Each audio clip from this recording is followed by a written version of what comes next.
जी हाँ दोस्तों, यूपी विधानसभा चुनाव रफ्ता रफ्ता करीब हो रहा है। तो चुनाव सरगर्मी बिल्कुल तेजी के साथ हर एक पार्टी जाकर यूपी के अंदर अपनी रैली, अपनी सभाएं कर रहे हैं और लोगों के बीच जा रहे हैं।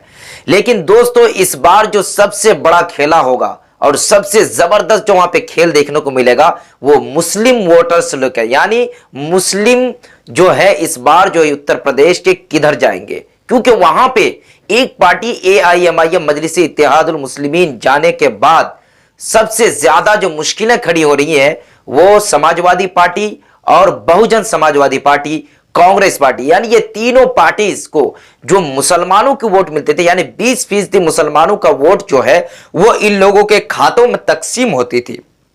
और सबसे ज्यादा वहां पे मुस्लिम वोट का जो हकदार होता था वो अखिलेश यादव की पार्टी यानी समाजवादी पार्टी इस मुस्लिम वोट को लेकर के वहां पे सरकार बनाने में वो कामयाब हो पाती। लेकिन दोस्तों, इस बार जो है अखिलेश यादव ने ये ऐलान जरूर दिया था कि छोटी छोटी पार्टियों से अगर हमको गठबंधन करके भारतीय जनता पार्टी को हराना पड़े तो हम करने के लिए तैयार हैं। तो रफ्ता रफ्ता जिस तरह से ओम प्रकाश राजभर को ले रहे हैं और इसी तरह से छोटी छोटी पार्टियों को अपने अंदर वो लेने की कोशिश कर रहे हैं और कुछ हद तक ले भी रहे हैं। लेकिन सबसे बड़ा जो सवाल या निशान और सबसे बड़ा जो सवाल उठ रहा है वो एआईएमआईएम मजलिस इत्तेहादुल मुस्लिमीन को लेकर।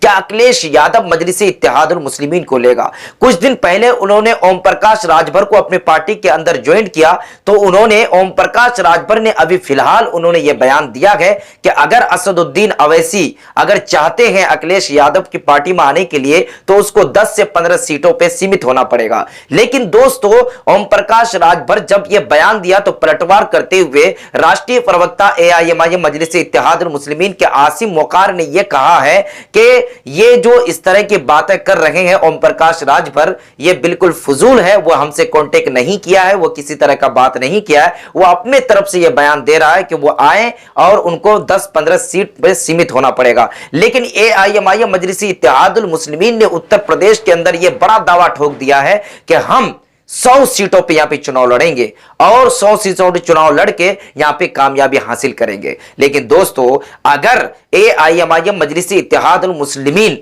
अगर वहां पर 100 सीटों पर चुनाव लड़ती है तो वहां पर सबसे ज्यादा अगर मुश्किल और सबसे बड़ा जो चुनौती बनेगा वो अखिलेश यादव और बहुजन समाजवादी पार्टी यानी मायावती की पार्टी और कांग्रेस। और यहां पर भारतीय जनता पार्टी जिस तरह से वो दाव लगा रखेगा और जिस तरह से ये दावा किया है कि अब की बार फिर से यहां पे सरकार बनाएंगे, क्या अगर इस तरह का सिचुएशन वहां पर होगा तो भारतीय जनता पार्टी के लिए आसानी हो सकती है। लेकिन मजलिसी इत्तेहादुल मुस्लिमीन का यह कहना है कि अब तक अखिलेश यादव और मायावती और कांग्रेस आप लोगों को ठगा है और हम यहां पर आए हैं आप लोगों को हुकूक यानी हक को दिलाने के लिए।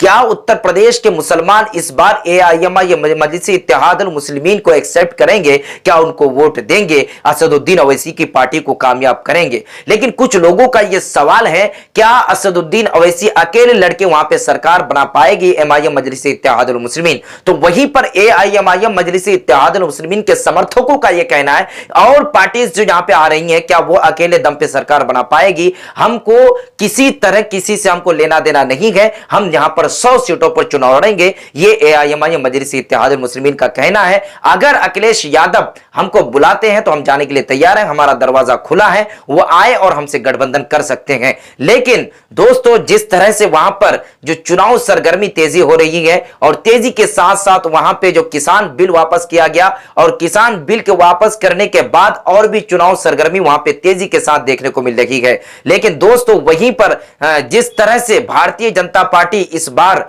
वहां पर मेहनत करते हुए नजर आ रही है तो वहीं पर अखिलेश यादव भी कोई मेहनत में पीछे नहीं हट रहे हैं। तो वहीं पे असदुद्दीन अवैसी कल उन्होंने जौनपुर में सभा की और जहां पर लाखों की तादाद में उनके समर्थक आए और उनके समर्थक ने यह कहा है कि नहीं, अब की बार हम लोगों को हुकूक यानी हक की बात करना है और असदुद्दीन अवैसी की पार्टी को कामयाब करना है। वहां के जो मुसलमान हैं उन्होंने यह बात कही है। अब यह चुनाव जिस तरह से करीब होगा और लोगों का रुझान किधर जाएगा, लोग किसको एक्सेप्ट करेंगे किसको रिजेक्ट करेंगे, यह बहुत ही जल्द आपको देखने को मिलेगा। दोस्तों, बने रहिए पटना टीवी के तमाम ताजा तरीन खबरों में। चैनल को सब्सक्राइब करें, ज्यादा से ज्यादा शेयर करें, लाइक करें, कमेंट में अपनी राय को लिखना बिल्कुल न भूलें।